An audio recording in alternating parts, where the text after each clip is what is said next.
자, 지금부터는 구동력, 주행저항 및 속도와의 관계에 대해서 알아보도록 하겠습니다. 자, 우리가 자동차의 구동력과 주행저항을 알면은 뭘 알 수 있다 그랬죠? 구동력에서 주행저항을 뺀 그걸 우리가 잉여구동력이라고 한다 그랬습니다. 그런 잉여구동력을 통해 가지고 차량을 가속화할 수 있는 능력, 즉 가속 능력을 우리가 알 수가 있고, 또는 이제 뒤에 배우게 되겠지만 그 자동차의 최고 속도도 우리가 계산을 할 수 있습니다. 자, 그래서 이 구동력과 주행저항이 우리가 차량의 성능을 평가하고 예측하는데 굉장히 중요한 인자라고 볼 수 있습니다. 이 구동력과 주행저항은 우리가 2-1절과 2-2절에서 배웠어요. 즉 먼저 2-2절에서 우리가 주행저항을 배웠죠. 주행저항에는 구름저항, 또 뭐가 있었죠? 공기저항, 그리고 등판저항, 가속저항이 있다고 그랬습니다. 구름저항은 주로 타이어의 공기압, 즉 변형에 의해서 주로 나타난다 그랬고, 공기저항은 고속으로 주행할 때 또 나타난다 그랬고, 그리고 경사로로 올라갈 때 등판저항, 그리고 차량을 가속화할 때 필요한 가속저항, 이렇게 총 4가지의 주행저항에 대해서 우리가 배웠습니다. 자, 그리고 구동력은 우리가 1장과 2-1절에서 배웠는데, 자, 구동력은 총 2가지 요인에 의해서 나타난다 그랬어요. 첫 번째는 뭐였죠? 축하중 곱하기 마찰계수에서 나오는 구동력, 이게 첫 번째였고, 자, 이 축하중 곱하기 마찰계수에서 나오는 구동력은 엔진 용량이라든가 이런 동력 전달 장치하고는 전혀 관계가 없다 그랬죠. 자, 그리고 두 번째 구동력은 뭐냐면은, 자, 엔진 혹은 동력 전달 장치를 통해서 나오는 구동력이 있다 그랬어요. 자, 이 2가지 구동력 중에 구동력은 항상 작은 값에 의해서 결정된다 그랬습니다. 그래서 첫 번째 구동력인 축하중 곱하기 마찰계수에 대한 구동력을 구하려면은 일반적으로 타이어하고 노면 간의 마찰계수는 우리가 알고 있다 그랬습니다. 그래서 노면과 타이어에서 작용하는 축하중을 알면은 1번에 의한 구동력을 우리가 구할 수 있다 그랬어요. 우리가 그 1번에 의한 구동력을 구하기 위해서 2-1절에서 무엇을 배웠죠? 즉 축하중, 즉 우리가 운동방정식을 통해 가지고 자, 타이어의 앞차축과 뒷차축에 걸리는 자, 축하중을 구하는 방식에 대해서 배웠습니다. 그리고 그로부터 우리가 1번, 즉 축하중 곱하기 마찰계수에서 나타나는 구동력을 우리가 구할 수 있었습니다. 자, 지금부터는 구동력 중에서 2번째 구동력이에요. 즉 엔진과 동력 전달 장치를 통해서 우리가 구할 수 있는 구동력에 대해서 알아보도록 하겠습니다. 자, 그럼 먼저 그 엔진과 동력 전달 장치를 통해서 나오는 구동력을 우리가 예측을 하려면은, 자, 뭐를 알아야 되죠? 동력 전달 과정 혹은 동력 전달 순서를 우리가 좀 알아야 될 겁니다. 물론 이 동력 전달 과정 혹은 순서, 그리고 각각의 그 장치에 대한 설명은 우리가 3장에서 좀 더 자세히 배우게 될 겁니다. 자, 그러나 3장에서 배울 거지만 지금 2장의 이 구동력하고 주행저항 및 속도와의 관계를 우리가 알기 위해서 이 동력 전달에 대해서 기본적인 거는 좀 알고 넘어가야 돼요. 그래서 이 기본적인 동력 전달 과정에 대해서 우리가 간단히 소개하고 먼저 넘어가겠습니다. 자, 일반적으로 자, 동력 전달 과정은 결국 동력은 뭐죠? 엔진이죠. 기관의 동력이 결국 최종적으로 어디로 가요? 타이어, 즉 구동륜에 전달이 되는 겁니다. 그리고 이 구동륜에 전달된 기관, 즉 엔진의 회전력, 즉 토크죠. 토크를 타이어의 반경으로 나눔으로써 우리가 구동력을 구할 수 있다 그랬어요. 자, 그러면 엔진, 즉 기관에서 전달되는 토크, 회전력은 이 타이어, 즉 구동까지 전달이 되는데, 이 전달되기까지 요 중간에 있는 요런 동력 전달 장치, 요 여러 개가 있죠. 요런 장치를 통해 가지고서 엔진의 동력이 구동륜까지 전달되게 될 겁니다. 그래서 이 각각의 그 동력 전달 장치 및 순서에 대해서 간단히 살펴보고 넘어가겠습니다. 자, 여기 아래 보시면은 이렇게 자동차가 이렇게 있습니다. 지금 자동차가 있는데 왼쪽 부분이 자동차의 전면부고 뒤쪽이 자동차의 후방이 되겠습니다. 자, 먼저 보시면은 이 자동차의 앞쪽에 지금 엔진이 있어요. 즉 기관이라고 표시가 되어 있죠. 자, 기관이나 엔진이랑 같죠. 엔진이 이렇게 있고, 그리고 여기 보면 엔진이 실린더가 하나, 둘, 셋, 넷, 이런 걸 보통 우리가 4기통이라고 합니다. 이런, 자, 하여튼 엔진이 있고, 그럼 여기서 엔진이 회전을 하면서 어떻게 돼요? 엔진에서 회전력, 즉 속도하고 회전력, 토크가 나오게 되겠죠. 자, 그럼 이 엔진의 회전력이 결국 타이어로 전달이 돼야 되는데, 첫 번째 단계로 거치는 게 뭐냐면 클러치라는 거에 자, 엔진의 회전력이 전달이 됩니다. 자, 그래서 첫 번째 기관에서 클러치로 자, 동력이 전달이 돼요. 자, 그러면 이 클러치의 역할은 뭐냐면은 엔진에서 전달된 회전력을 이 클러치 뒷부분, 결국 최종적으로는 타이어로 가겠죠. 클러치 뒷부분에다가 이 엔진의 동력을 자, 연결했다가 끊어줬다 하는 그런 역할을 합니다. 즉, 동력을 단속하는 기능을 해요. 연결했다, 끊어졌다 해주는 그런 기능을 해주는 역할을 하는 게 클러치라고 볼 수 있습니다. 자, 그 다음에 클러치를 거쳐서 자, 동력이 나오면은 이 동력은 또 어디로 전달이 되냐면은 여기 트랜스미션이라고 되어 있죠. 즉, 이걸 우리가 변속기라고 합니다. 많이 들어보셨죠, 여러분들? 자, 이 엔진의 동력이 클러치를 거쳐서 자, 변속기로 전달이 돼요. 자, 이 변속기는 결국 역할은 뭐죠? 하는 역할이 말 그대로 변속기. 자, 속도에 변화를 주는 장치라는 뜻입니다.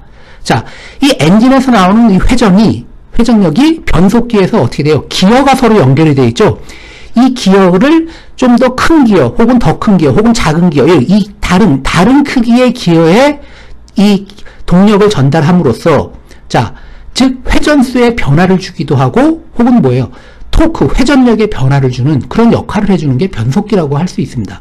그래서 결국 클러치를 통해서 변속기를 거치고, 자, 그럼 변속기를 거쳐서 나오는 동력이 결국 타이어로 최종적으로 가야 되는데, 자, 변속기의 위치는 여기인데 좀 앞쪽이죠, 자동차에. 근데 타이어가 연결된 이 차축은 어떻게 돼요? 타이어의 차축은 자동차의 맨 뒤쪽에 있습니다. 그러니까 바로 연결할 방법이 없어요. 그래서 최종 구동축에다가 동력을 연결하기 위해서는 이 변속기에서 구동축까지 뭐예요? 동력을 연결하는 장치가 있어야 될 겁니다. 그걸 바로 우리가 뭐라고 하냐면은 여기는 프로펠러 샤프트라고 되어 있죠. 즉 추진축입니다. 즉 변속기에 있는 동력을 뒷차축까지 연결해주는, 즉 길게 연결해주는 장치라고 보시면 돼요. 자, 그래서 이제 추진축이 있고, 자, 그럼 이 추진축에서 나오는, 즉, 변속기의 회전력이 추진축의 회전력으로 그대로 전달이 되고, 자, 그럼 뒷차축으로 바로 가는 게 아니고, 중간에 단계가 또 있습니다. 여기 보시면은 종감속 기어라는 게 또 있어요. 자, 종감속 기어인데, 여기는 뭐라고 되어 있냐면, 종감속. 자, Final Reduction 기어라고 되어 있습니다. 자, 마지막 감속 기어라는 뜻이에요. 자, 변속기에서 주로 역할이 뭐냐면, 한번 엔진에서 나오는 회전을 감속을 시켜주는 역할을 해주는 게 변속기입니다. 물론 감속을 시키면은 그 반대급부로 토크, 회전력은 증가하게 돼요. 자, 근데 이게 추진축을 통해 가지고 자, 종감속기어에 들어가는데, 종감속기어는 뭐냐면 변속기에서 한번 감속을 해줬던 것을, 자, 변속기는 1단, 2단, 3단, 4단, 뭐 후진 여러 가지 단속이 있겠죠. 변속 단수가 있는데, 이 종감속기어에서는 모든 단수에 대해서 나온 그 회전력 혹은 회전 속도를 이 종감속기어에서 한 번 더 감속을 해주는 역할을 해주는 겁니다. 자, 그래서 여기 보시면 종감속기어가 뭐냐면, 여기 보면은 기어가 요 기어하고 요 기어가 자, 니은자 형태로 서로 여기서 기어가 연결이 되어 있어요. 자, 그래서 종감속기어는 요 부분이라고 보실 수 있습니다. 이렇게 된 부분, 요게 종감속기어예요. 자, 즉 이런 걸 보통 우리가 베벨기어라 그러죠. 이렇게 베벨기어 형태로 되어 있는데, 자, 그러면 자, 엔진에서 나온 회전력이 이 차축을 중심으로, 즉 프로펠러 샤프트를 중심으로, 추진축을 중심으로 이렇게 이 축을 중심으로 회전을 해요. 이렇게 회전을 하는데, 자, 차축은 어느 방향을 회전을 하죠? 이 방향에서 회전을 하는 겁니다. 이 방향에서 이렇게 돌아가요. 자, 그래서 이 종감속기의 역할은 뭐냐면은, 일단 엔진의 회전 방향을, 엔진에서 나오는 이 회전 방향을 차축의 회전 방향으로, 직각 방향으로 회전 방향을 바꿔주는 역할을 한번 해줍니다. 이 종감속기어가. 즉 회전 방향을 직각으로 바꿔주는 역할을 해주고, 또 하나의 역할은 뭐냐면, 원래 목적이 뭐죠? 감속을 해주는 게 주 목적이라고 그랬죠. 회전 방향도 바꿔주지만 감속이 주 목적입니다. 자, 그래서 어떻게 되냐면은 여기서 나온 요 기어하고 그다음 여기서 맞닿아 있는 기어, 자, 직경이 어느 게 더 크죠? 요 기어의 직경보다는 요 수평으로 된 기어의 직경이 더 커요. 그 얘기는 뭐냐면 기어 이수의 개수가 이 기어보다는 요 수평으로 된 기어의 이수가 더 많다는 겁니다. 즉, 이 회전수보다는 요 회전수가 더 적게 발생한다는 겁니다. 자, 그래서 요 종감속 기어를 통해서 한번 회전수를 또 한 번 마지막으로 감속을 해주는 역할을 해주는 게 종감속 기어라고 할 수 있습니다. 자, 그 다음에 종감속 기어를 거치고서 바로 차축으로 가는 게 아니라 중간에 차동장치라는 게 또 하나가 있어요. 6번. 자, 차동장치는 뭐냐면은 이제 요 부분이 차동장치입니다. 요 부분이. 자, 하여튼 요 전체적인 시스템에 대해서는 우리가 3장에서 한번 다시 배울 거예요.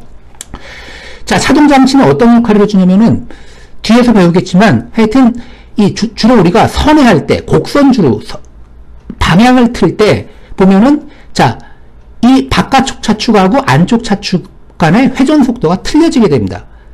회전 속도가 달라져야 돼요. 회전 반경이 틀려지기 때문에. 그래서 이 종감속기호는 우리가 선회를 할 때 좌우 차축 간의 회전 반경이 틀리게 되는데, 자, 왜냐면 안쪽은 공률 반경이 좀 작겠죠? 바깥쪽으로 도는 거는 좀 크게 도니까, 자, 어떻게 되죠? 회전 속도가 틀려야 돼요. 그래서 이 차동 장치는 좌우 바퀴, 특히 선회할 때 바깥쪽 바퀴와 안쪽 바퀴 간의 회전수를 조절해주는 역할을 하는 게 차동 장치라고 할 수 있습니다. 자, 그럼 이 차동 장치를 통해서 그 다음에 뭐예요? 차축 샤프트, 뒷차축으로 이제 회전력이 전달이 되는 겁니다.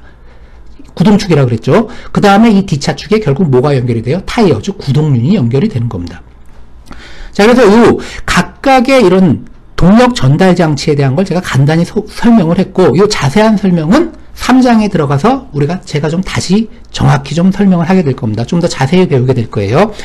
자, 하여튼 동력 전달 과정은 하여튼 엔진을 통해서 클러치, 변속기, 그 다음 추진축, 그 다음 종감속기어, 그 다음 차동장치, 그 다음 차축 샤프트, 구동륜의 순서로 동력이 전달이 된다고 알고 계시면 되는 겁니다. 그리고 우리가 지금 배우려는 게 뭐죠? 구동력, 즉 구동력 중에서도 2번, 즉 엔진과 동력 전달 장치를 통해서 발생하는 구동력을 배우기 위해서 우리가 간단한 동력 전달 순서를 배운 겁니다. 그래서 이 중에서 특히 중요한 건 뭐냐면은 바로 이겁니다. 3번 변속기하고 그 다음 5번의 종감속기어, 즉 뭐죠? 속도의 변화를 주는 거죠. 변속기하고 종감속기어는 크기가 다른 기어를 연결함으로써 회전 속도에 변화를 주는 역할을 하는 게 바로 이 변속기하고 종감속기어입니다. 그래서 결국 우리가 2번에 의한, 즉 구동력을 계산할 때는 주로 이 클러치 차동장치, 여러 가지 이 동력 전달 장치가 더 중요하지만 이 중에서도 3번 변속기하고 종감속기어가 가장 큰 역할을 한다고 할 수 있습니다. 그 내용은 이제 나중에 뒤에 가서 다시 배우게 될 겁니다.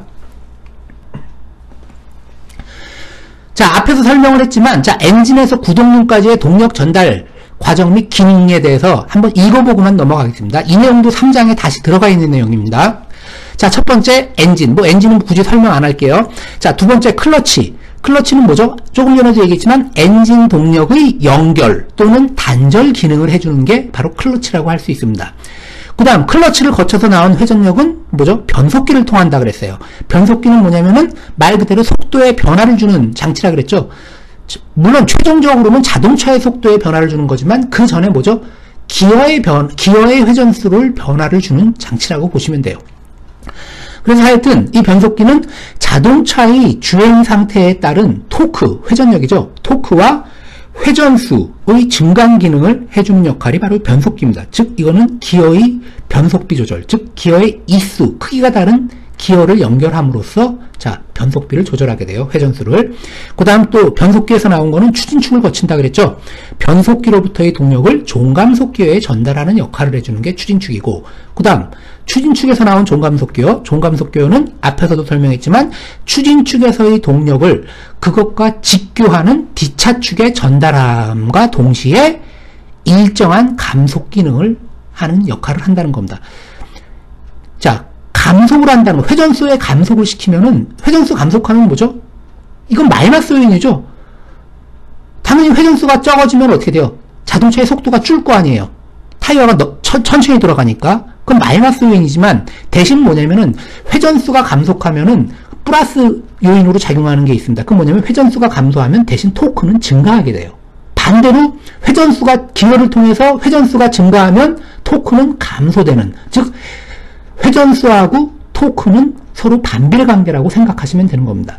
자, 그 다음 종감속기를 거친 게 이제 차동장치, 차동기어를 거친다 그랬는데, 이 차동장치는 자동차가 커브를 주행하거나 노면 저항의 차이 등에 의해 생기는 좌우 바퀴의 회전수의 차를 자동적으로 조절하는 역할을 해주는 게 차동장치라고 보시면 돼요. 지금 이 내용 배울 때는 이 내용은 정확히 몰라도 관계없습니다. 차동기어는 나중에 뒤에서 3장에서 좀 더 자세히 배우게 될 겁니다. 자, 그 다음 차동기어를 거친 거는 구동축으로 전달된다 그랬어요. 즉 차동기어로부터 동력을 좌우 바퀴에 전달하는 역할. 그리고 마지막에 구동축에 타이어가 연결되겠죠. 구동륜. 그래서 차량의 주행에 필요한 구동력을 발생시키는 영역. 즉 마찰력에 의해서 발생시키는 거죠. 결국은. 자, 그래서 구동력을 발생시키는 구동륜으로 동력이 전달됩니다. 따라서 엔진에서 구동륜까지의 동력 전달 과정은 결국 뭐죠? 엔진, 클러치, 변속기, 추진축, 종감속기어, 차동기어, 구동축, 구동륜 이러한 순서로 동력이 전달된다고 보시면 돼요. 뭐 3장에서도 배운다 그랬지만 이것은 암기가 아닙니다. 암기를 하시는 게 아니라 각각의 동력이 전달될 때 뭐가 필요할까? 원리를 생각하면서 이렇게 쭉 내려가시면은 잘 안 잊어버립니다. 근데 이거를 그냥 이름으로 그냥 순수하게 억지로 암기하시면 안 돼요. 내용을 이해하고서 하시면 저절로 이 순서가 암기가 된다고 생각하시면 됩니다. 자, 그러면 아까 결국은 구동력, 즉 2번에 의한 구동력이라고 그랬죠. 그 구동력에 가장 크게 영향을 미치는 것은 바로 감속비입니다. 즉 변속기라고 그랬죠. 변속기라든가 종감속기에서 나타나는 기어비에 의해서, 즉 엔진의 회전수의 변화를 줌으로써 우리가 구동력에도 변화가 나타나게 됩니다. 그럼 결국 기어에 의해서 서로 동력을 전달한다 그랬죠. 그래서 그 구동력을 배우기 전에 기어 반경과 그리고 접선력, 그리고 각속도 오메가, 그리고 토크 관계에 대해서 한번 잠깐 기초적인 걸 배우고서 한번 넘어가겠습니다. 자, 여기 기어가 지금 두 개가 이렇게 있습니다. 자, 왼쪽 기어는 좀 작고 오른쪽 기어는 굉장히 크죠. 자, 그래서 왼쪽 기어에 동력이 이렇게 토크가 이렇게 전달이 되고 있고, 즉 어느 방향으로 돌고 있죠? 자, 시계 방향으로 이렇게 기어가 회전을 하고 있습니다. 자, 그리고 오른쪽에도 좀 더 큰 기어, 큰 기어는 여기 서로 기어로 이렇게 서로 맞물려 있겠죠. 여기 기어 표시는 안 돼 있지만 이 작은 기어하고 큰 기어가 서로 기어로 맞물려 있다고 생각하시면 됩니다. 그리고 큰 기어는 작은 기어보다 기어의 인수가 더 많겠죠. 자, 작은 기어에서 동력이 T1이라는 회전력이 이렇게 회전력으로 이게 막 회전을 하면은 여기 서로 기어로 연결되어 있으니까 이 회전력에 의해서 어떻게 돼요? 이쪽에서 수평 방향의 힘 F1이 이렇게 접선 방향의 힘이 작용하겠죠. 그러면 이게 요 접선 방향의 힘이 왼쪽에 있는 접선 방향의 힘 F1이 오른쪽에 있는 기어를 누르니까, 즉 이 접선 방향의 힘 F1이 오른쪽에 있는 기어를 누르면서 이 기어도 역시 F2라는 아래쪽 방향의 접선력이 발생하게 될 겁니다. 그러면서 오른쪽 기어는 이렇게 회전을 하게 돼요. 즉 왼쪽 기어하고 오른쪽 기어는 어떻게 돼요? 회전 방향이 반대로 되겠죠. 자, 그래서 왼쪽 기어는 오메가1 시계 방향으로 돌아가고 오른쪽 기어는 오메가2 반시계 방향으로 이렇게 돌아가게 될 겁니다. 자, 이런 식으로 이제 돌아가면서 결국 이 오른쪽 기어, 큰 기어에도 토크 T2가 이렇게 발생하게 될 겁니다. 물론 회전력은 서로 반대 방향이라고 보시면 돼요. 자, 그럼 한번 요 내용에 대해서 좀 더 살펴보도록 하겠습니다. 자, 여기서 이제 각각의 심볼에 대해서 여기 설명이 되어 있죠. 일단 기어가 두 개가 있어요. 왼쪽 게 작고 오른쪽 게 크죠. 자, R1, R2는 뭐냐면 기어 1과 기어 2의 회전 반경이 되겠고, 기어의 반경이죠. 그리고 단위는 미터입니다. 뭐 미터든 센티미터든 관계없어요. 길이 단위. 자, 그 다음 T1, T2는 뭐죠? T1은 작은 기어의 회전력, 토크고, T2는 큰 기어의 토크라고 보시면 돼요. 그리고 자, 방향은 서로 반대죠. 자, 그리고 오메가1과 오메가2. 자, 오메가1은 작은 기어의 각속도고, 오메가2는 큰 기어의 각속도입니다. 레디안 퍼 세크. 자, 이렇게 되어 있고, 물론 이 두 개의 회전 방향은 지금 반대예요. 그리고 F1과 F2는 기어 1과 기어 2의 접선력입니다. 즉 기어 1이 이렇게 돌아가면은 여기서 아래쪽으로 접선 방향의 힘 F1이 작용할 테고, 그리고 기어 2는 어떻게 돼요? F1이 누르는 힘에 의해서 F2가 발생하는 거죠. 그래서 기어 1과 2의 접선력이라고 보시면 돼요. 자, 그럼 이거 하나하나 이제 보겠습니다. 자, 조금 전에도 예를 들어가지고 우리가 가정을 하는데, 큰 기어가 있고 작은 기어가 있는데, 일단 큰 기어의 반경, 회전 반경은 작은 기어의 반경 R1의 2배라고 가정을 했습니다. 즉 R2는 R1이에요. 자, 그러면 R2가 이거의 R1의 회전 반경이 2배니까 결국 뭐죠? 얘가 한 바퀴 돌아가면, 왼쪽 게 한 바퀴 돌아가면 오른쪽 기어는 반바퀴, 2분의 1바퀴 돌아가게 될 겁니다. 즉 기어 인수가 2배라는 거죠, 이게. 그럼 결국 뭐죠? 오메가1은 오메가2, 즉 왼쪽 기어는 오른쪽 기어에 비해서 각속도가 2배가 될 거예요. 즉 얘가 한 바퀴 돌아가면 얘는 2바퀴 돌아가니까. 그래서 오메가1은 2오메가2라고 할 수 있습니다. 자, 그리고 F1, F2가 있어요. 접선력이죠. 자, 이게 기어완이 돌아가면서 이쪽에서 수평 방향으로 쭉 미는 힘이, 수직 방향으로 내려가는 힘이 있어요. 접선력. 그럼 이 접선력에 의해서 서로 기어가 서로 맞닿아 있으니까 이 접선력 F1이 기어 2에 걸려있는 기어를 누르면서 기어 2에도 F2가 발생하게 되는데, F1과 F2는 작용과 반작용 개념으로 해서 크기가 같습니다.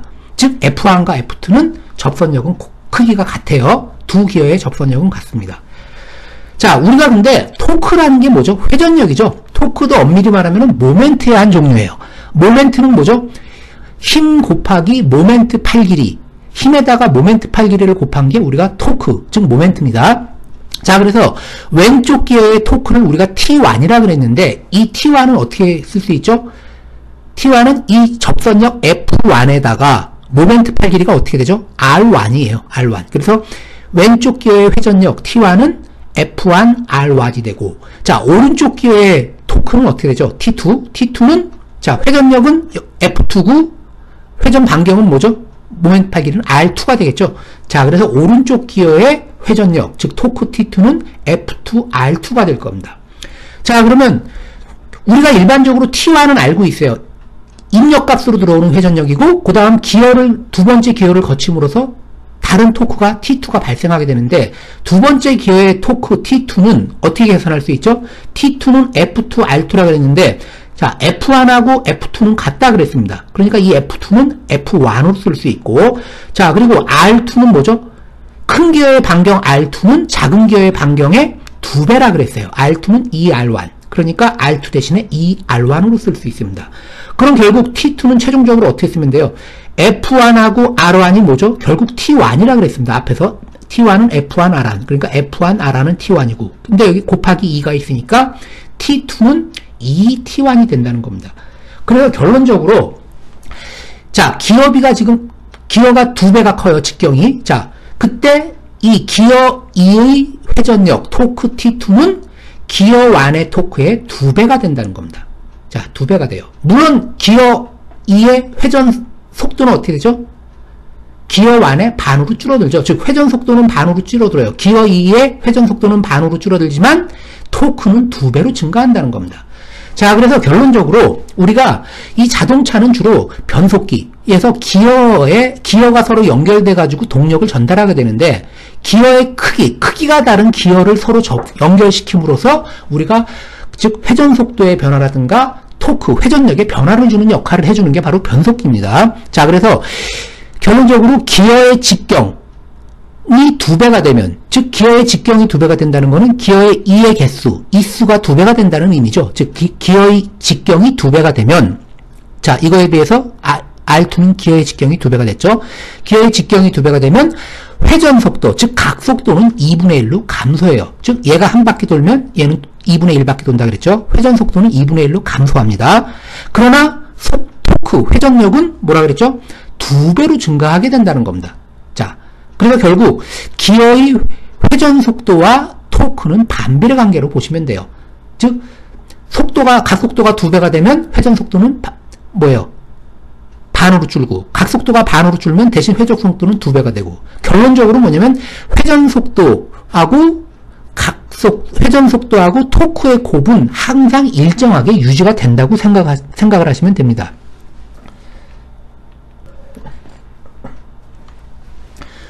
자, 그러면 본격적으로, 자, 구동력과 이제 속도와의 관계에 대해서 한번 알아보도록 하겠습니다. 자, 먼저 이 구동력과 속도의 관계를 알려면은 결국 이 구동력은 어디에서 나타난다 그랬죠? 즉, 우리는 지금 2번에 의한 구동력을 하는 겁니다. 즉, 엔진과 동력 전달 장치에 의해서 나타나는 구동력을 지금 알려 그래요. 자, 그럼 결국은 시작은 엔진에서 나타나는 거죠. 그럼 결국 뭐예요? 엔진의 성능이 결국 구동력에 영향을 미치게 될 겁니다. 그래서 우리가 엔진의 성능에 대해서 우리가 먼저 알아봐야 돼요. 그래서 보통 엔진의 성능, 즉, 우리가 보면 엔진의 성능 곡선이라는 게 이렇게 있습니다. 이 엔진의 성능 곡선을 알고 우리가 동력 전달 장치의 특성을 알면은 우리가 구동력을 구할 수 있다는 거예요. 자, 그래서 이게 엔진의 성능 곡선이 쭉 나와 있는데, 자, 주로 엔진의 성능 곡선에서 가장 중요하게 여기는 게 뭐냐면은 크게 보면 세 가지가 있습니다.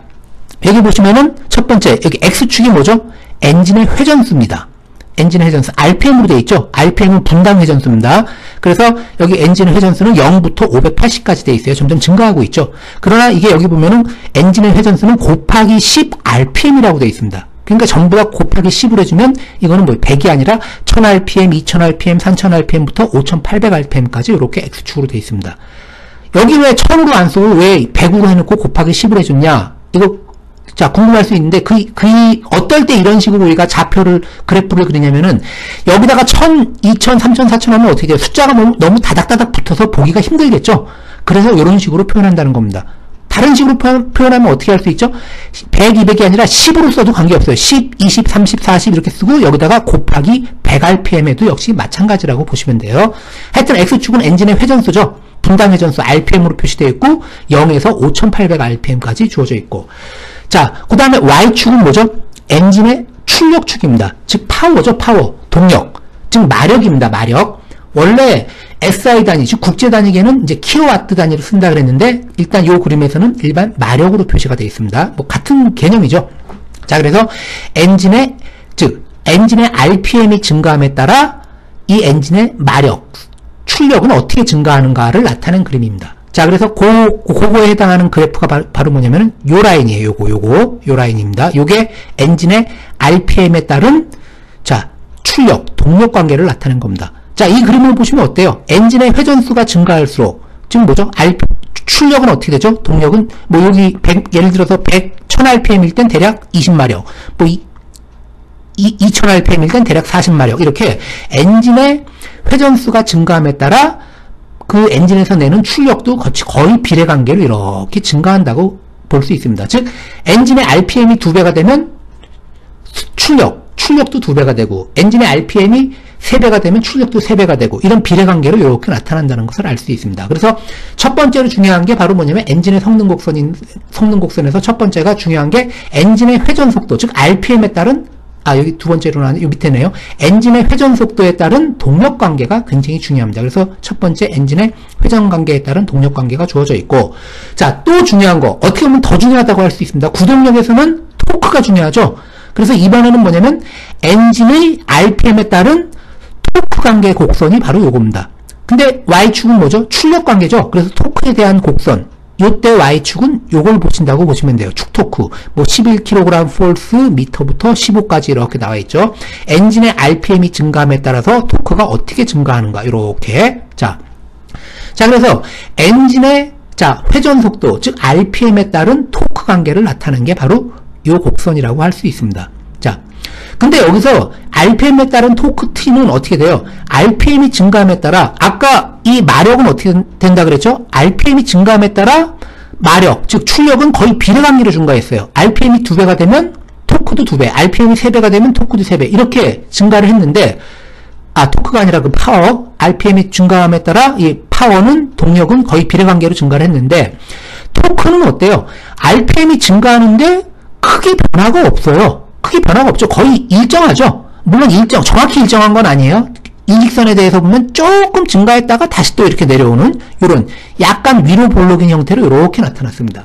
자, 그래서 RPM에 따른 토크 관계는, 자, 토크는 뭐냐면 특정 RPM에서 최대값을 나타내긴 하죠. 그렇지만 이 회전 속도에 따라서 전체적으로 보면 거의 변화가 없는 이런 경향을 나타낸다는 겁니다.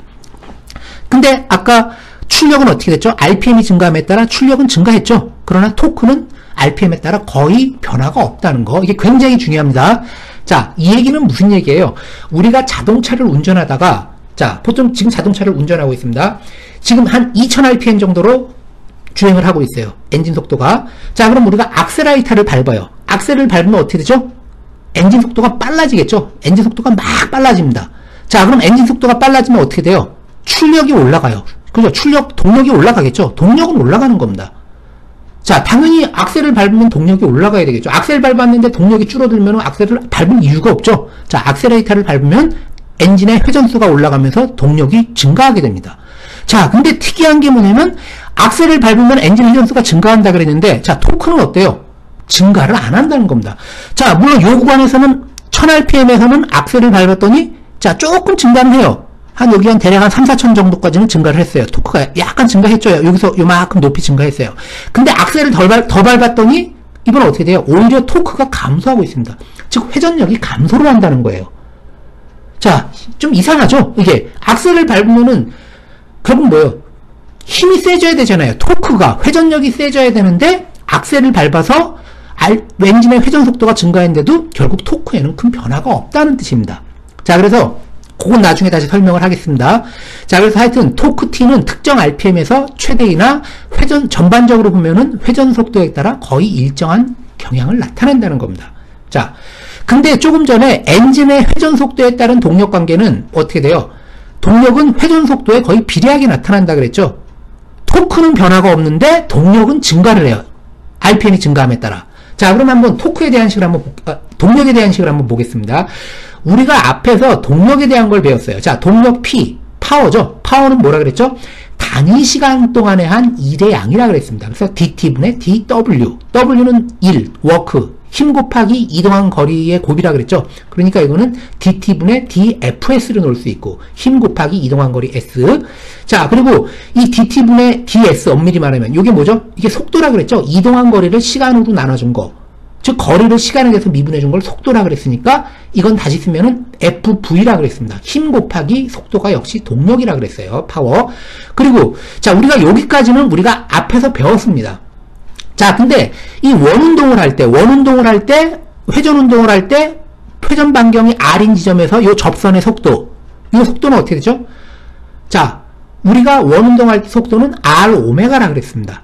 자, 뭐 동력학 시간에도 배웠고, 여러분 많이 배웠었죠? 자, 재력학 시간에서도 일부분 배웠고, 자, 원운동할 때 속도는 R오메가예요. 즉, 반경 곱하기 각속도입니다. 이때 각속도는 레디안이죠. 레디안 퍼 세크. 그래서 속도 V는 R오메가로 놓을 수가 있습니다.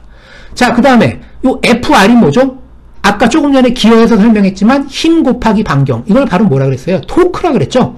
결국 이거는 다시 T오메가로 놓을 수 있다는 겁니다. 자, 그래서 결국, 동력, 출력이라는 것은 토크 곱하기 각속도 오메가예요. 자, 아까 RPM이 증가함에 따라 토크 변화는 거의 없다 그랬죠. 그래서 악셀레이터를 밟는다고 하더라도 엔진의, 즉 회전수가 증가하더라도 토크 변화는 거의 없다 그랬습니다. 그러나 엔진 회전수가 증가함에 따라 동력은 증가한다 그랬어요. 거의 비례관계로. 그 이유가 뭐죠? 바로 동력 P는 T오메가입니다. 즉 엔진의 RPM이 증가함에 따라, 회전 속도가 증가함에 따라 토크의 변화는 별로 없다 그랬죠. 그러나 뭐가 증가하죠? RPM이 증가하면 각속도는 증가할 거 아니에요. RPM이 증가한다는 거는 각속도하고 같은 값이죠. 같은 얘기죠. 그러니까 자, 엔진의 회전 속도가 증가하면 자, 소요 동력, 즉 출력은 거의 비례관계로 이렇게 증가하게 된다는 뜻입니다. 자, 그럼 다음에 이제 한번 실제적으로 이제 우리가 구동력 구하는 거에 대해서 한번 보겠습니다. 자, 지금 여기 이제 엔진 성능 곡선이 있어요. 그리고 참고적으로 밑에 이제 엔진 성능 곡선에 보면은 RPM에 따른 연료 소비율 관계도 있는데 요것은 지금은 넘어가겠습니다. 그리고 이거는 뭐 직접적인 기계적 성능하고는 크게 관련이 없어요. 그리고 여기서 제일 중요한 거는 엔진의 RPM에 따른 토크 관계가 거의 일정하다는 게 굉장히 중요합니다. 자, 그럼 이제 엔진 성능 곡선으로부터 구동바퀴에서 발생되는 구동력을 어떻게 구하는지를 한번 살펴보도록 하겠습니다. 결국 이게 뭐죠? 우리가 앞에서 얘기한 구동력, 1번과 2번에 의한 구동력 중에서 2번에 해당하는 구동력이죠. 즉, 엔진과 동력 전달 장치를 통해서 나타나는 구동력을 한번 알아보도록 하겠습니다. 바로 그 구동력은 2-21식에 의해서 우리가 구할 수 있게 되는 겁니다. 자, 그러면 이 식에 대해서 한번 볼까요? 자, 구동력 F는 뭐라고 되어 있어요? T 곱하기 I 곱하기 R분의 에타 T 이렇게 되어 있습니다. 자, 이때 T는 뭐냐면은 여기 뭐라고 되어 있어요? 엔진의 토크라 그랬습니다. 즉 엔진의 회전력이죠. 엔진의 토크예요. 자, 그럼 구동력은 결론적으로 뭐에 의해서 나오는 거죠? 엔진의 회전력이 타이어에 그대로 전달이 될 겁니다.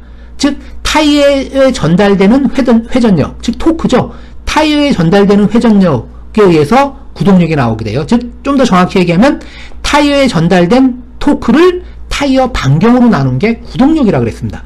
자, 근데 엔진의 토크가 이렇게 있는데 엔진에서 나오는 그 회전력, 즉 토크는 바로 뒷바퀴로 전달이 된다고 하지 않고 중간에 뭐가 있다 그랬죠? 동력 전달 장치를 거쳐서 결국 최종 구동축까지 회전력, 토크가 전달이 된다 그랬습니다. 그러면 엔진에서부터 최종 구동축까지 자, 뭐가 있었어요? 여러 가지 동력 전달 장치 중에서 가장 중요한 거 뭐죠? 변속기가 있다 그랬습니다. 혹은 종감속기요. 즉 엔진에서 나오는 그거를 거기에서의 기어보다 더 큰 기어에다가 연결을 시킴으로써 회전수의 감소가 돼요. 회전수의 감소가 되면 어떻게 된다 그랬죠? 대신 토크는 증가한다 그랬습니다. 역으로 더 작은 기어에다가 연결하면은 회전수는 감소하게 될 겁니다.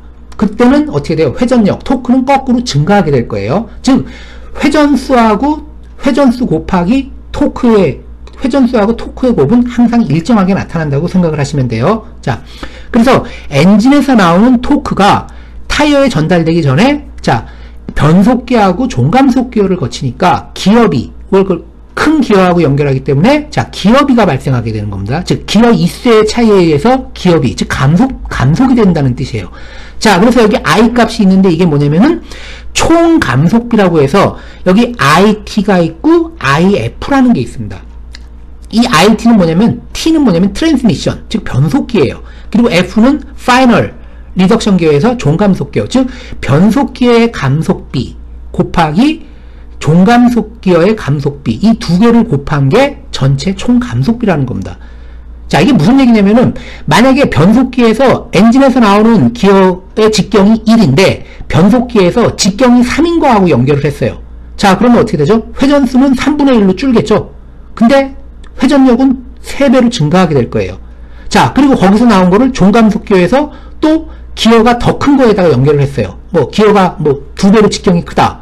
그러면 어떻게 돼요? 회전수 여기서 반으로 또 줄지만 회전력은 2배로 또 증가하게 될 거예요. 그럼 여기서 3 곱하기 2 하면 6배의 회전력으로 증가돼서 나타난다는 뜻입니다. 물론 회전수는 6분의 1로 줄게 될 거예요. 자, 그래서 엔진에서 나오는 토크를 총 감속비를 곱해줘요. 곱해주면은 이게 최종 뒷바퀴에 전달되는 토크가 된다는 뜻입니다. 즉 회전력이 증가가 된 거죠. 자, 근데 그러면 이 뒷바퀴에 전달된 토크를 타이어 반경으로 나눈 게 구동력이라 그랬어요. 자, 근데 구동력 바로 타이어 반경으로 나누지 않고 여기 에타 T라는 게 있어요. 자, 이건 뭐냐면은 전달 효율이라고 되어 있습니다. 이건 무슨 얘기냐면은 엔진에서 만약에 100마력이라는 마력이 나왔습니다. 엔진에서 출력이 현재 100마력이에요. 자, 그럼 이 100마력이 최종 뒷바퀴에 100마력이 전달이 되면 좋은데 실제적으로는 100마력이 전달이 안 된다는 뜻입니다. 왜 전달이 안 될 것 같아요? 엔진에서 나오는 동력이 뒷바퀴까지 전달이 되면서 뭐가 있다 그랬죠? 동력 전달 장치, 클러치, 변속기, 추진축, 종감속기어, 차동 장치, 이런 장치를 거침으로써 손실이 발생하게 된다는 겁니다. 에너지 손실, 마찰 손실이 있을 수도 있고 어떤 기어를 돌려야 되는 관성 손실, 관성력, 관성 저항이 있고 여러 가지 손실에 의해 가지고 손실이 발생이 돼요. 에너지 손실. 그래서 결국 엔진에서 100마력이 나왔던 그 동력이 최종 뒷바퀴에 전달됐을 때 만약에 90마력이 전달됐다. 즉 뭐예요? 그러면 100마력에서 90마력이 전달됐으면은 어떻게 된 거죠? 10%의 손실이 발생한 거죠. 에너지 손실이 발생한 겁니다. 이 에너지 손실을 없앨 수는 없어요. 단지 좀 더 기술이 좋아서 잘 만들면은 에너지 손실을 줄일 수는 있지만 무조건 발생을 합니다. 그래서 이런 거 손실률이 있죠. 그럼 어떻게 돼요? 10% 손실이니까 전달된 거는 90%가 전달된 겁니다. 엔진의 동력이 뒷바퀴에 90%가 전달된 거예요. 그럼 90% 전달된 거를 우리가 전달 효율 0.9 이런 식으로 표시한다는 겁니다. 0.9. 0.9라는 거는 전체 1이 100%예요. 0.9니까 90%의 효율을 갖고 있다는 뜻입니다. 높을수록 좋겠죠. 그러니까 이 효율은 1보다 클 수는 없겠죠. 1보다 무조건 작아요. 자, 그래서 이런 전달 효율. 그래서 엔진에서 전달된 토크가 기어, 변속기하고 종감속기어를 거치면서 자, 감속이 돼요. 그러면서 토크는 증가하게 되는 겁니다. 그래서 T 곱하기 I가 자, 이게 뒷바퀴에 전달되는 이게 원래 토크인데 회전력인데 동력 손실이 발생하기 때문에 여기다가 만약에 전달 효율을 곱해주는 겁니다. 만약에 90%가 전달이 된다 그러면 0.9라 그랬죠. 여기 에타 t까지 곱한 게 요 값이 뭐죠? t 곱하기 i 곱하기 에타 t, 이게 바로 최종 뒷바퀴에 전달되는 토크라고 생각하시면 되는 겁니다. 회전력.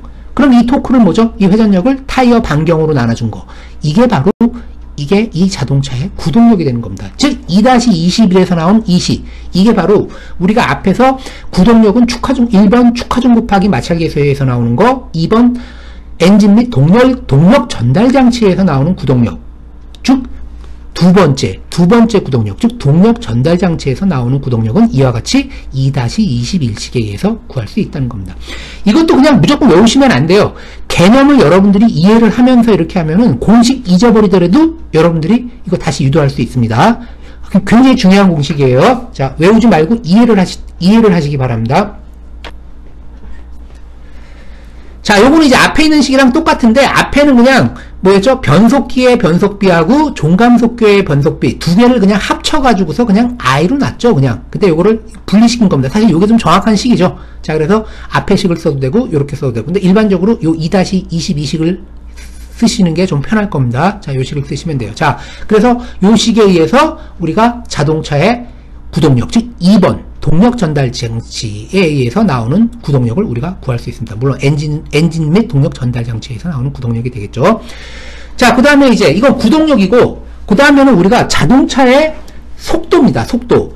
자동차의 속도도 우리가 쉽게 구할 수가 있어요. 자, 자동차의 속도 V라고 되어 있죠. 자동차의 속도 V는, 자, 일단 단위는 뭐냐면 시속으로 표시되어 있습니다. km/h니까 시속이겠죠.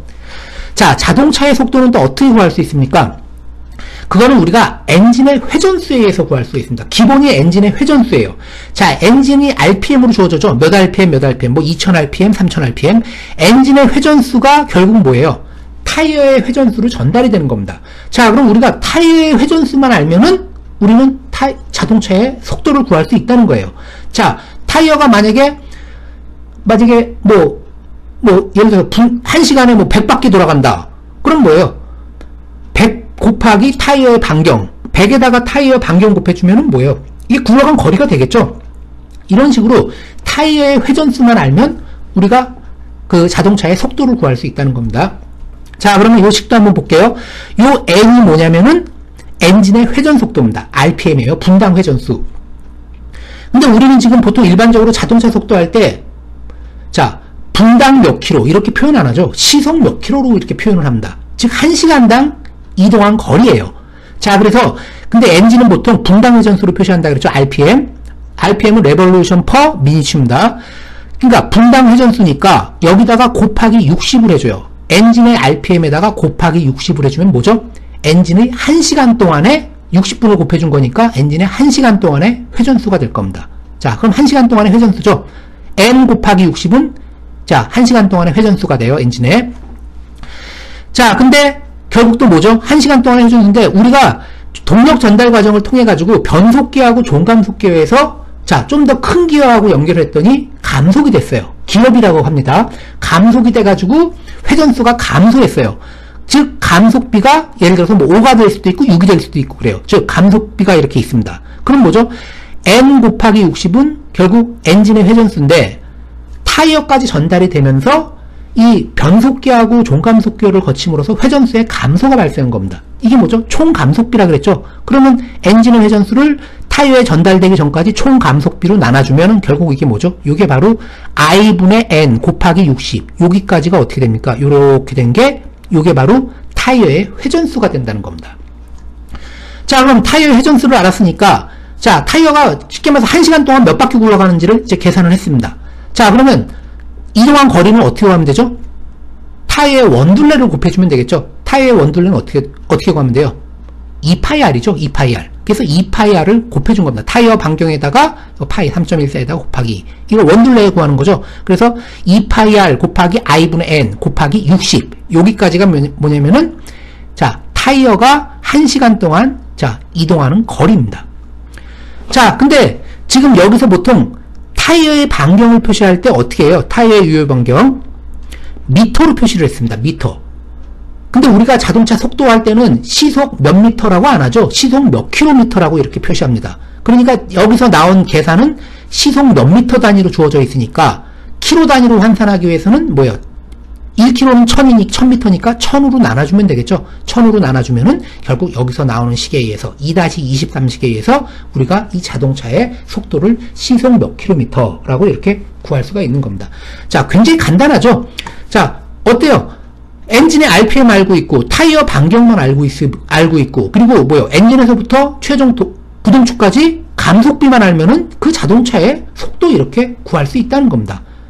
물론 이때 N은 뭐예요? 엔진의 회전수니까 엔진이 1000rpm일 때 그때 속도, 악셀을 밟아서 2000rpm일 때 속도, 악셀을 또 밟아서 뭐 3000rpm일 때 속도, 각각의 rpm에 대해서 속도를 이렇게 다 구할 수 있다는 겁니다. 이 식에서 보면은 N하고 비례하니까 N이 어떻게 돼요? 악셀을 밟아서 2000rpm이었던 걸 악셀을 밟아서 4000rpm 되면 어떻게 돼요? 속도는 그냥 그대로 2배가 된다고 보시면 되는 겁니다. 자, 굉장히 간단하게 자동차 속도 구할 수 있죠. 자, 그 다음에 구동력도 역시 마찬가지였어요. 앞에서 했지만 엔진의 토크 알고 있고, 자, RPM에 따른 토크입니다. RPM이 즉 몇 RPM일 2000rpm일 때 그때 토크, 뭐 3000rpm일 때 그때 토크, 각각의 RPM일 때 토크 값이 들어가는 겁니다.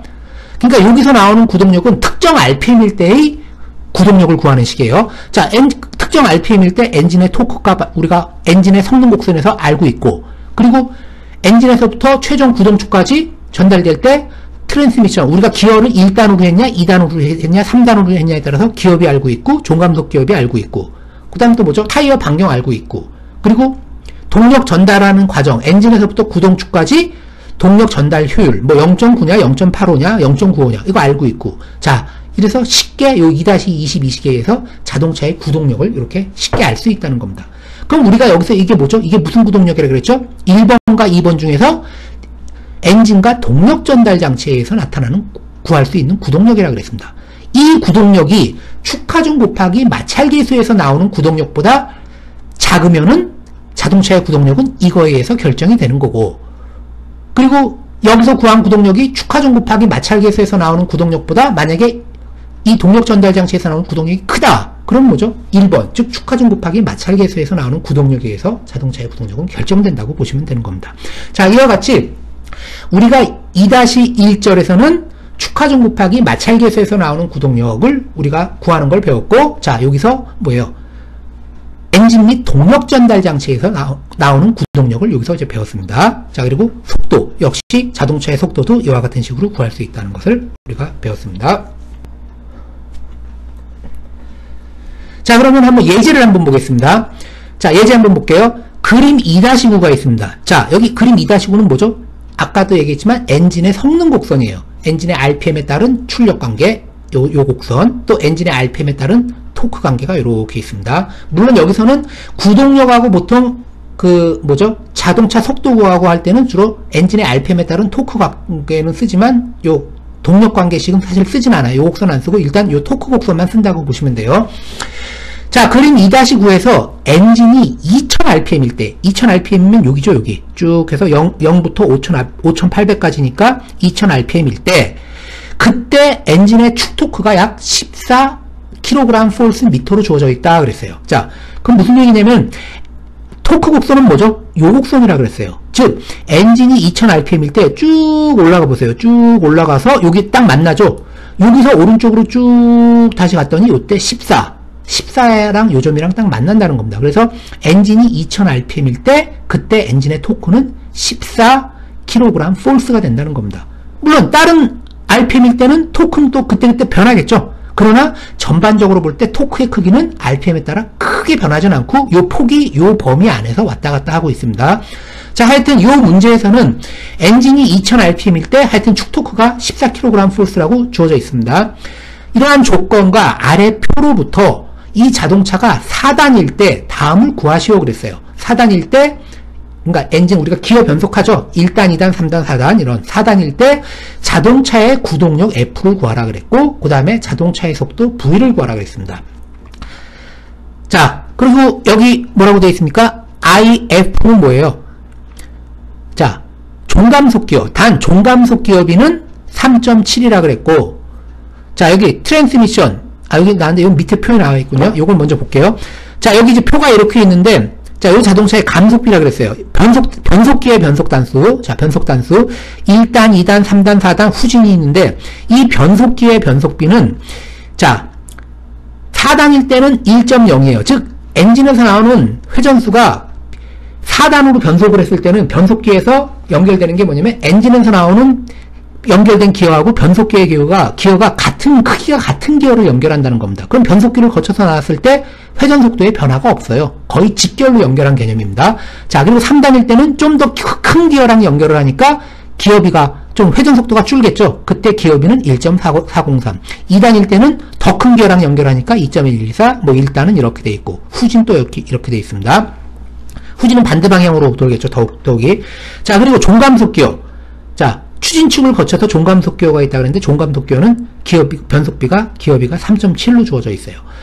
자, 그러면 여기서 이제 아까 종감속 기어는 3.7이라 그랬고, 우리가 4단이라 그랬죠. 4단일 때니까 결국 뭐예요? 4단 쭉 가면 변속기의 변속비는 요 1.00입니다. 그래서 여기다 그냥 표시를 해줬는데, 사실 요 표가 나와 있으면 요 값은 의미가 없죠. 주어질 필요 없습니다. 요 1.0은. 자, 그리고 에타T는 뭐라 그랬죠? 동력 전달 효율 0.9입니다. 이건 뭐죠? 엔진에서 나오는 동력이 최종 구동축까지 전달되는 동안 10%의 손실이 발생해서 90%의 동력이 전달된다는 뜻으로 보시면 된다 그랬죠. 자, 즉 엔진에서 100마력이 나오면 최종 구동축에는 90마력이 전달된다고 생각을 하시면 돼요. 그리고 요거는 뭐죠? 타이어의 반경입니다. 자, 이때 하여튼 이런 조건에서 자동차의 구동력 F, 자동차의 속도 V를 구하라는 문제예요. 자, 그럼 좀 더 자세히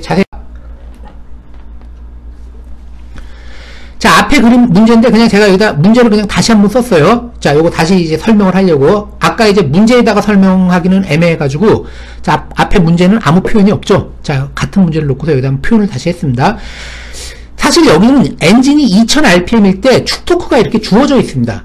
근데 제가 이제 만약에 이런 걸로 시험 문제 낸다고 하면은 엔진이 2000rpm일 때 다음을 구하시오 이렇게 합니다. 즉, 그때 축토크도 주어지지 않아요. 엔진이 2000rpm일 때 자, 4단으로 주행할 때 다음을 구하시오 이렇게 한다는 겁니다. 자, 그게 무슨 얘기냐면 2000rpm이 주어졌어요. 자, 그러면 엔진 2000rpm일 때 밑에서 위로 쫙 선을 올려요. 자, 그러면 토크, 구동력은 엔진의 토크에서부터 나온다 그랬죠. 이게 토크 곡선이라 그랬어요. 그럼 쭉 올린 다음에 여기 교차점이 딱 나와요. 이 선 만나는 점. 그럼 여기서 이 토크축, 요 선에서 오른쪽, 이게 Y축이 요거죠. 엄밀히 말하면 여기서 수평으로 쭉 선을 걷더니 여기 만나는 선이 딱 있어요. 요 점. 요게 뭐죠? 여기 11, 12, 13, 14, 15니까 요게 바로 14가 되는 겁니다. 그래서 그때 2000rpm일 때 토크가 14kg force m라는 뜻입니다. 자, 여기. 그리고 아까 4단일 때라 그랬죠? 4단이니까 변속단수. 자, 4단일 때 변속기의 기어비는 1.0. 똑같죠? 똑같은 기어하고 연결한다는 겁니다. 직경이 같은 거. 그리고 종감속기의 변속비는 3.7. 그래서 최종 감속비는 뭐라 그랬죠? 변속기의 변속비 곱하기 종감속기의 변속비 두 개를 곱한 거라 그랬어요. 그래서 4단일 때는 요거 곱하기 1.0 곱하기 3.7에서 최종적으로 4단일 때 총 감속비는 3.7이 된다는 겁니다. 예를 들어서 1단이다 그러면 어떻게 돼요? 변속기에서는 감속비가 3.673 그리고 종감속기와는 똑같이 연결되죠. 3.7 그래서 3.673 곱하기 3.7 하면 이렇게 가서 13.6이 된다는 뜻이에요. 자, 근데 이 문제에서는 4단일 때니까 총 감속비는 요게 되겠죠. 자, 그럼 이제 구동력 한번 구해보도록 하겠습니다. 자, 구동력은 어떻게 된다 그랬어요? 먼저 엔진의 토크, 즉 2000rpm일 때죠. 정확히 말하면 이거는 2000rpm 하나에 대해서만 구동력을 구할 수 있는 겁니다. 만약에 뭐 1rpm부터 뭐 1rpm에는 엔진이 돌아가지 않겠지만 하여튼 1rpm부터 5800rpm까지 각 1rpm, 2rpm, 3rpm 각 rpm별로 구동력을 구한다고 하면 이 식을 5800번 써야 된다는 뜻이에요. 물론 5800번 쓰진 않겠죠. 각각을 컴퓨터로 쫙 돌린 다음에 그래프를 쫙 그리게 될 겁니다. 사실은. 자, 하여튼 2000rpm일 때 하여튼 토크입니다. 2000rpm일 때 토크, 구동력, 토크는 14라 그랬어요. 거기다가 뭐라 그랬죠? 변속기의 변속비를 곱하라 그랬습니다. 그래서 1.0. 4단일 때 1.0. 그리고 종감속기의 변속비, 기어비는 3.7이라 그랬어요. 자, 이렇게 되고. 자, 그 다음에 또 뭐가 있죠? 여기 뭐죠? 동력 전달 효율 0.9라 그랬습니다. 동력 손실이 있다 그랬죠? 자, 0.9. 90%가 동력이 전달된다 그랬습니다. 자, 그럼 여기까지가 어떻게 되는 거예요? 14 곱하기 1.0 곱하기 3.7 곱하기 0.9. 여기까지가 결국 뭐죠? 최종 타이어, 뒷차축, 타이어에 전달되는 토크가 되는 겁니다.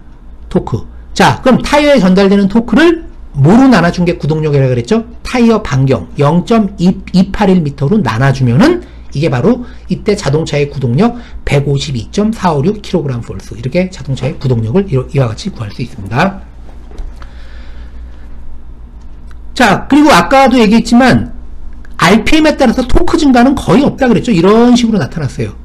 아무리 RPM 증가를 하더라도 152 전후로 해서 조금씩밖에 변화가 안 된다는 뜻이에요. 자, 그 다음에 이제 자동차의 속도를 구하는 겁니다.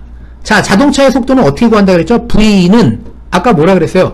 엔진의 회전수, RPM이죠? 엔진의 회전수, RPM은 분당 회전수라 그랬어요. 엔진의 회전수에다가 분당 회전수니까 자동차의 속도는 시속이잖아요? 1시간당 속도, 그러니까 거리.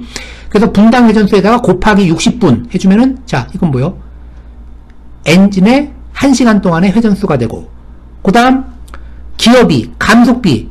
이 감속비는 뭐죠? 토크를 증가시킨다 그랬죠? 대신 회전수는 감소시키겠죠? 그래서 분모로 간 겁니다. 감속비로 나눠주면은, 이게 뭐죠? 바로 타이어의 회전수가 되는 겁니다. I분의 N 곱하기 60이 타이어가 1시간 동안에 회전하는 횟수. 거기다가 타이어의 이동거리, 어떻게 주행거리를 구하려면 뭐예요? 타이어 한 바퀴 돌아갈 때 이동거리가 있겠죠? 원둘레를 곱하면 되겠죠? 원둘레.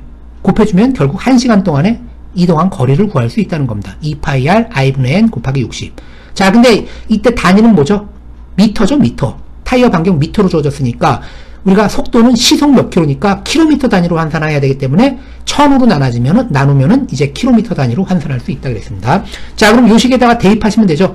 제가 이걸 일일이 한번 다시 또 설명한 이유는 뭐냐면 이 공식을 외우지 마시고 원리를 생각하라는 겁니다. 즉, 엔진의 회전수, 분당 회전수를 알고 거기다가 곱하기 60을 하면은 뭐죠? 엔진의 1시간 동안 회전수 알게 되는 거고, 그리고 엔진에서부터 동력 전달 장치를 통해서 타이어까지 전달되는 감속비로 나눠주면은 타이어의 회전수를 구할 수 있고, 그 다음에 타이어가 회전수에다가 타이어의 한 바퀴 원둘레로 곱하면 이동한 거리가 된다 그랬죠? 그래서 2πr을 곱하고, 그리고 요거는 1시간 동안의 이동거리를 미터로 표시한 거니까 1000으로 나눠주면 시속으로 표현할 수 있다는 거.